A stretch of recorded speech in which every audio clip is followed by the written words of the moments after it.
Hey, how's it going? There were dragons here. I wanted to kind of talk about what kind of things would be good as far as like a starting point.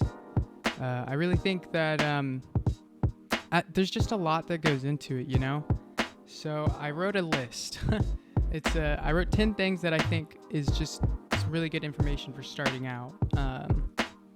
So first thing to think about is what kind of music do you want to make? Um, a lot of the trouble that I've been having lately is genre.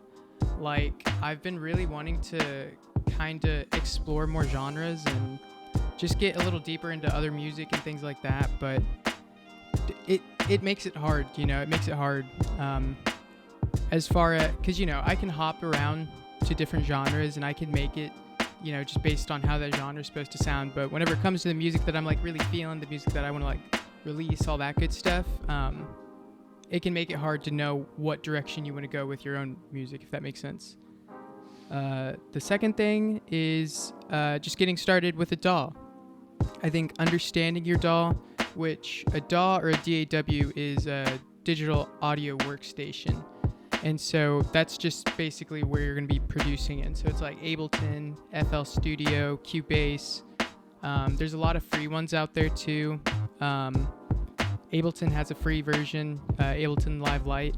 So I think those are all worth looking into. All you'd have to do is like Google or go to YouTube. I recommend YouTube because it's sick, but just YouTube like what a good DAW is just within your price range, or, you know, free DAWs, whatever. The next thing is music theory. Music theory, it's like, it helps you understand what key you're in. It just makes things faster, in my opinion. I think if it's something that you really want to get into, music theory is definitely worth it. So like any song that you hear, it's majority of the time going to be only 12 notes. And so having that music theory helps you just do things quick because it's not very many notes. And so if you understand the keys and the notes and all that sort of stuff, then you can work with those 12 notes really quickly. So yeah, it's not a needed thing because you can also just use your ears. We, as humans, kind of know what sounds good. You know, we just have that feeling. Harmonics kind of say what sounds good and what doesn't. Humans pick up on that, if that makes sense. It's pretty cool. Anyways, the fourth thing is do your research. Just honestly, YouTube is going to be your best friend. I went to school for music, and I'm thinking about going back to school at some point. So I know you said you're in university, but that's okay. You could always go. I mean, you could go if you want to later in life. You can always go back for music. You can do whatever you want, or you don't have to. You can also just not get a degree. Tons of people I know are making absolute slappers, and they don't have any like music background, education, whatever, outside of what they're doing now. But so yeah, just do a ton of research. Go to YouTube, look up videos, look up like how-to videos on genres you want to look into. Look up like music theory videos, DAW videos, just literally anything you have a question on. Do a ton of research. The fifth thing is don't compare yourself to others as far as success goes.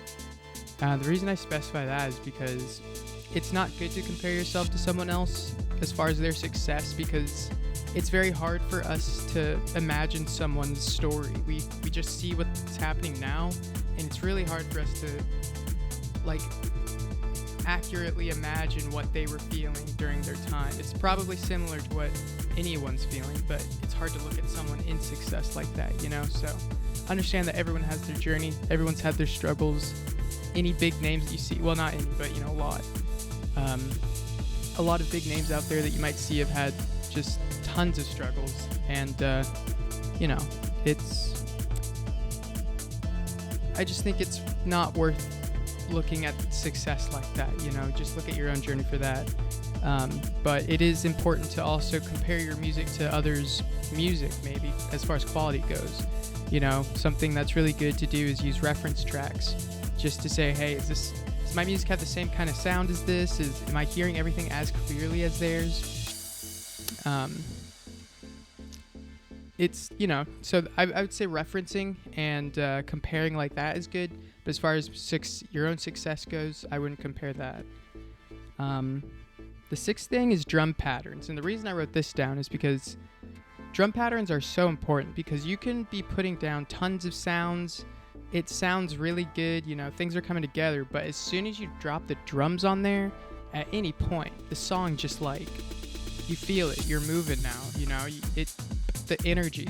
And everyone's different. Everyone has a different starting point. But I think drums universally are like, I always see it. Like whenever someone's making music, they'll be putting sounds down, and then, everyone's like, ooh, yeah, wow, that's nice. Then they'll put the drums down and everyone's like, you know what I mean? I don't know. I just think that's funny. So anyways, I think, drum patterns go into music theory stuff, but if you don't want to look into music theory, I think drum patterns is something that would be really good, because it can help you with your overall creativity in the process. If you can put your drums down quick, the drums that you'd want to put down, and that good stuff. And they can get really crazy. You can get really creative with drums too, so I think that's worth looking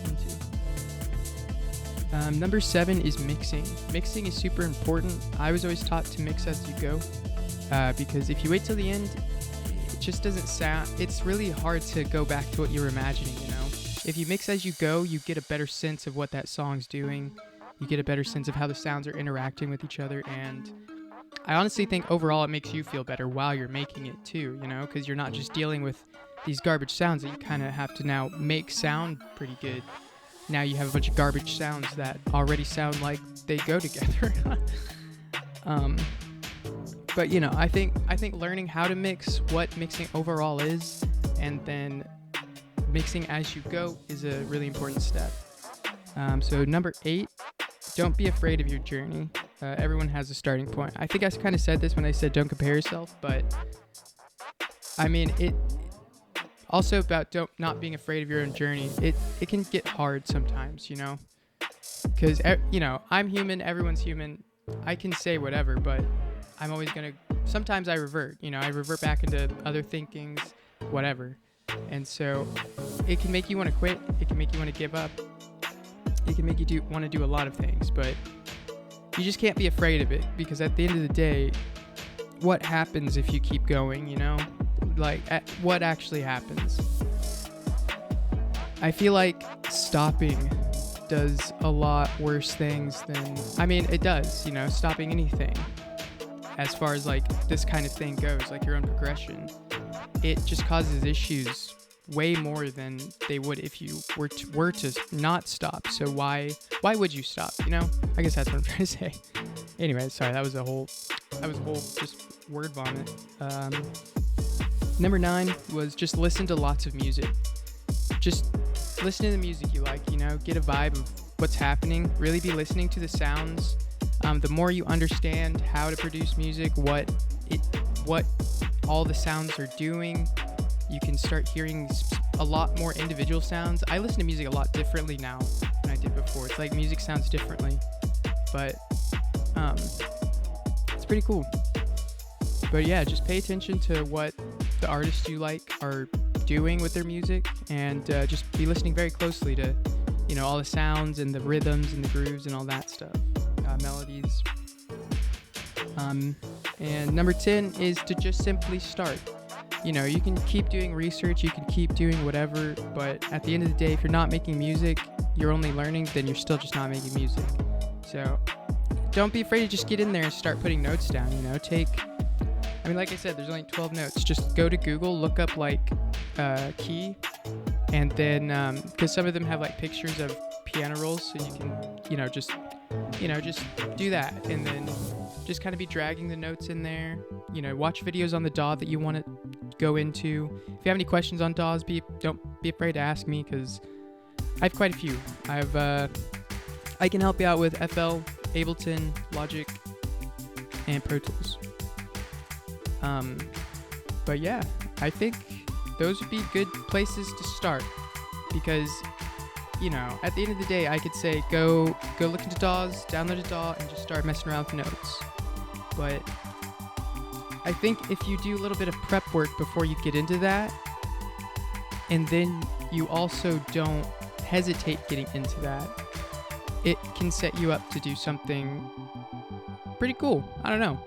Also, just have fun. I guess a little side tip: just have lots of fun, because music, it's sick. The grind itself, trying to get there, it can be rough, but the music, just don't forget why you're doing it. Guess I'm, anyways, I think that's everything I had. So hopefully this helps. Let me know if you have any questions, and hope you're doing well.